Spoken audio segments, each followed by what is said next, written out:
दोस्तों स्वागत है आपका हमारे YouTube चैनल रेस 2023 में। सो फ्रेंड्स, आज का यह वीडियो क्लास 10th के लिए बहुत ही इंपॉर्टेंट होने वाला है। इस वीडियो को जो भी स्किप करेगा बहुत ही पछताएगा दोस्तों, इसलिए इस वीडियो को थोड़ा भी स्किप न करें और वीडियो को अंत तक देखें। आज के इस वीडियो में मैं आप लोगों को गद्यांश और पद्यांश से रिलेटेड जितने भी आपके बोर्ड एग्जाम में क्वेश्चन आएंगे, आप उसको किस प्रकार चुटकियों में सॉल्व करेंगे दोस्तों। अगर आप इस वीडियो को अंत तक देखते हैं तो मैं वो ट्रिक बताऊंगा दोस्तों, जिस ट्रिक से आप गद्यांश और पद्यांश को चुटकियों में सॉल्व करेंगे और बोर्ड एग्जाम में अपना 12 नंबर जो है वो एकदम फिक्स कर लेंगे पक्का। यह मेरी गारंटी है फ्रेंड्स, 100% गारंटी आपको मिलेगा तो मिलेगा। इसलिए दोस्तों इस वीडियो को थोड़ा भी स्किप मत करें। आइए आज का वीडियो स्टार्ट करते हैं। आपसे किस प्रकार का क्वेश्चन बोर्ड एग्जाम में पूछेगा, गद्यांश और पद्यांश से आपसे किस प्रकार का क्वेश्चन पूछेगा। दोस्तों गद्यांश से आपसे पता है कैसा कैसा क्वेश्चन पूछता है, जिसमें हर एक छात्र को दिक्कत होता है। आपसे पैराग्राफ दे देगा, किसी भी गद्यांश का एक पैराग्राफ दे देगा। जैसा कि आप देख सकते हैं, प्रश्न एक है, यह ममता चैप्टर का एक गद्यांश दे दिया गया है, जैसा कि आप देख रहे हैं। ऐसे ही आपसे गद्यांश दे देगा और आपसे क्वेश्चन क्या पूछेगा दोस्तों, हर एक मतलब कि जहाँ से उसको अच्छा लगेगा, वहाँ से जहाँ से आपको उत्तर दिलवाना रहेगा उसको, वहाँ से अंडरलाइन कर देगा। ऐसे ही हर लाइन के नीचे अंडरलाइन कर देगा और आपसे कह देगा कि उपरोक्त रेखांकित अंश की व्याख्या कीजिए। और आपसे यह भी पूछेगा कि उपरोक्त का शीर्षक लिखिए, या तो कहेगा कि उपरोक्त गद्यांश किस चैप्टर से लिया गया उसके लेखक का नाम बताइए, या उपरोक्त का प्रसंग लिखिए, प्रसंग सहित व्याख्या कीजिए। ऐसे ऐसे आपसे क्वेश्चन पूछेगा। तो इम्पॉर्टेंट क्या है इस सब में, इम्पॉर्टेंट है संदर्भ आपका। संदर्भ में आप लेखक का नाम भी लिख देंगे, जैसा कि आप जाने संदर्भ में आप लेखक का नाम भी लिखते हैं और वह किस चैप्टर का यह भी लिखते हैं। आपको संदर्भ किस प्रकार लिखना है ट्रिक से वो भी बताऊंगा आपको। संदर्भ पहले आपको फिक्स करना है, फिर उसके बाद व्याख्या, जो कि हर एक लड़के को बहुत दिक्कत होती है, हर एक बच्चे को दिक्कत होता है। वो क्या करते हैं, सब लोग स्टूडेंट क्या करते हैं, रटने लगते हैं व्याख्या। बुक ले लिए, गाइड ले लिए, लगे रटने। तो इसका ट्रिक बताऊंगा दोस्तों, आप बिना रटे जो गद्यांश आप पढ़े भी नहीं उसका भी आप व्याख्या कर देंगे, वह भी बिना रटे। क्लियर है, इसलिए वीडियो को थोड़ा भी स्किप नहीं करना है।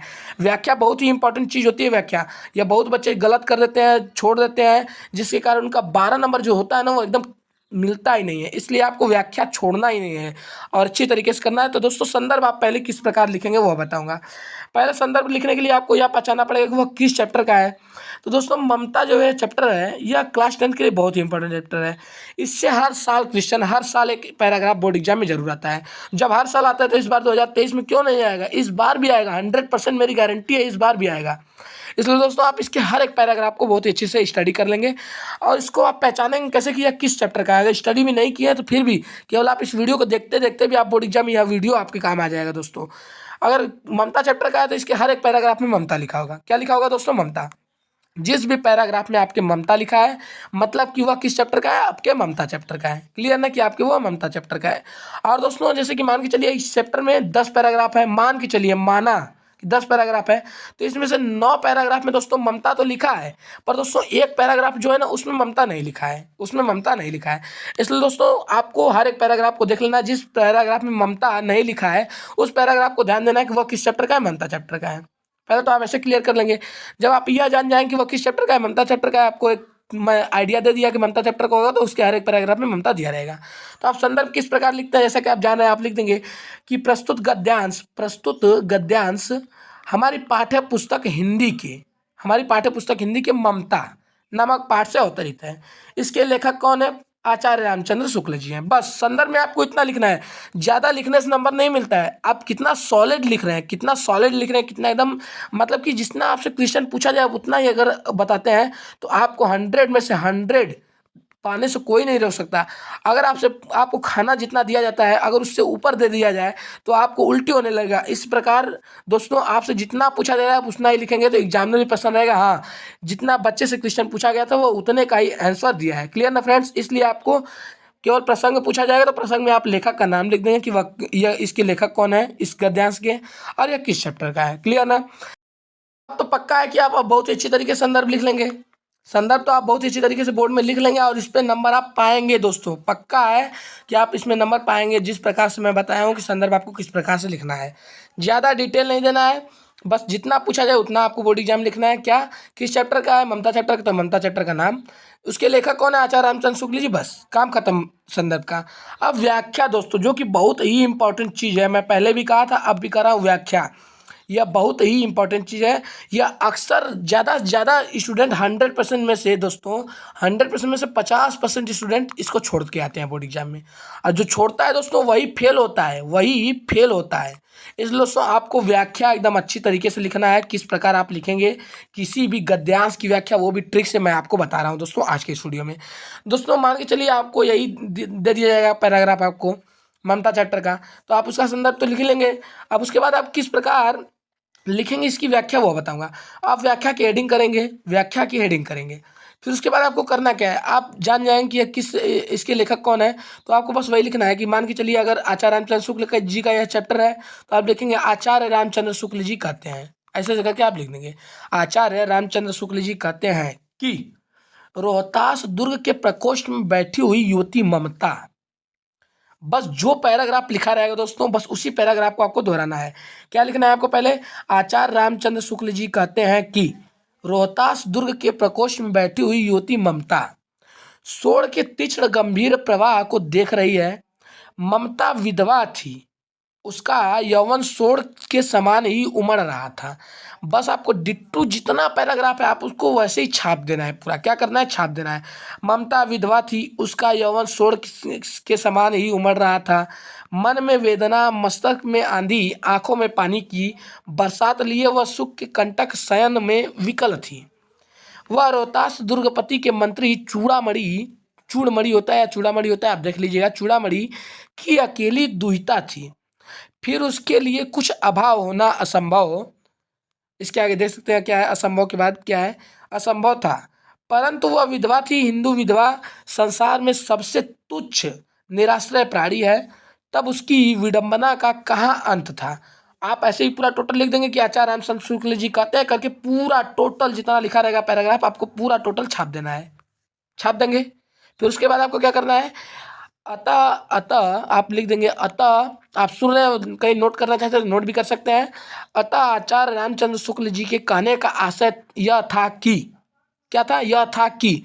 इतना करने के बाद दोस्तों इसमें जो पॉइंट आपको सबसे कनेक्टेड लगी होगी इस पूरे पैराग्राफ में, बस वही पॉइंट आपको जोड़ देना है। क्या जोड़ देना है, अतः आचार्य रामचंद्र शुक्ल जी के कहने का आशय यह था कि ममता, क्या क्या था, यही से आप ऐड करेंगे, युवती ममता सोड़ के तीक्ष्ण गंभीर प्रवाह को देख रही है। बस क्लियर है ना, इतना आप लिख देंगे दोस्तों, मैं पक्का 100% गारंटी लेता हूँ दोस्तों, बोर्ड एग्जामिनर आपको अगर यह 12 नंबर का है तो आपको 12 नंबर देगा, 100% मेरी गारंटी है फ्रेंड्स। आपको इसी प्रकार हर एक पैराग्राफ की इसी प्रकार आपको लिखना है। इंपॉर्टेंट में इंपॉर्टेंट कौन कौन पैराग्राफ है वो भी आपके ले लाया दोस्तों, देख सकते हैं। यह पैराग्राफ जो रोहतास दुर्ग में, यह बहुत ही इंपॉर्टेंट पैराग्राफ है दोस्तों, वेरी वेरी इंपॉर्टेंट है यह पैराग्राफ दोस्तों। इसको आप कहीं स्क्रीनशॉट लेना चाहते हैं तो स्क्रीनशॉट ले लीजिए, अपने बुक में टिक करना चाहते हैं तो टिक कर सकते हैं दोस्तों। और अगला पैराग्राफ क्या है उसको भी देख लीजिए। अगला पैराग्राफ था दोस्तों, प्रश्न 2 करके मैं लाया, देख सकते हैं। अगला पैराग्राफ था, क्या था, हे भगवान, तप के लिए, विपद के लिए इतना आयोजन, परम पिता की इच्छा के विरुद्ध इतना साहस। पिताजी, क्या भीख न मिलेगी? क्या कोई हिंदू भूपृष्ठ पर न बचा रह जाएगा जो ब्राह्मण को 2 मुट्ठी अन्न दे सके? यह संभव है। फेर दीजिए पिताजी, मैं काँप रही हूँ। फेर दीजिए पिताजी, मैं काँप रही हूँ। इसकी चमक आंखों को अंधा बना रही है दोस्तों। यह कौन कह रहा है? ममता कह रही है दोस्तों। तो इसमें देखिए दोस्तों, कहीं भी ममता का जिक्र नहीं हुआ है, ममता शब्द का जिक्र नहीं हुआ है। इसलिए दोस्तों मैं इस पैराग्राफ का स्क्रीनशॉट आपके सामने पेश किया हूँ कि आप इस पैराग्राफ को बहुत ही अच्छी तरीके से याद कर लीजिएगा, क्योंकि यह पैराग्राफ भी वेरी वेरी इंपॉर्टेंट है।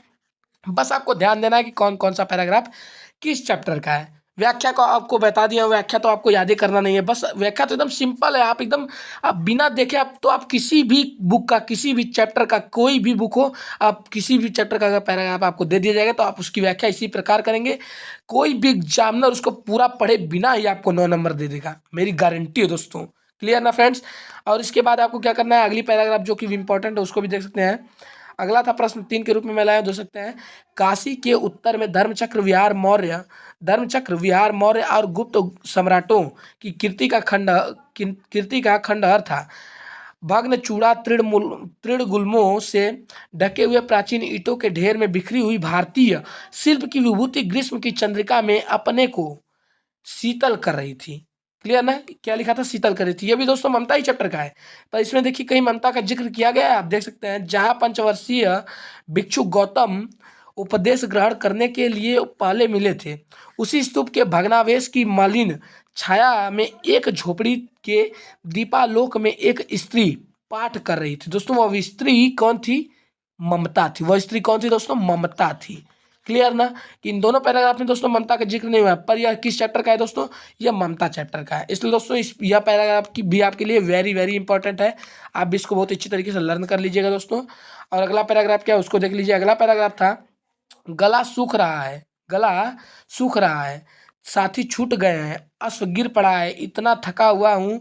इतना कहते हुए वह व्यक्ति दम से बैठ गया और उसके सामने ब्रह्मांड घूमने लगा। स्त्री ने सोचा, कौन सोचा? ममता ने सोचा, यह विपत्ति कहाँ से आई? उसने जल दिया, मुगल के प्राणों की रक्षा हुई।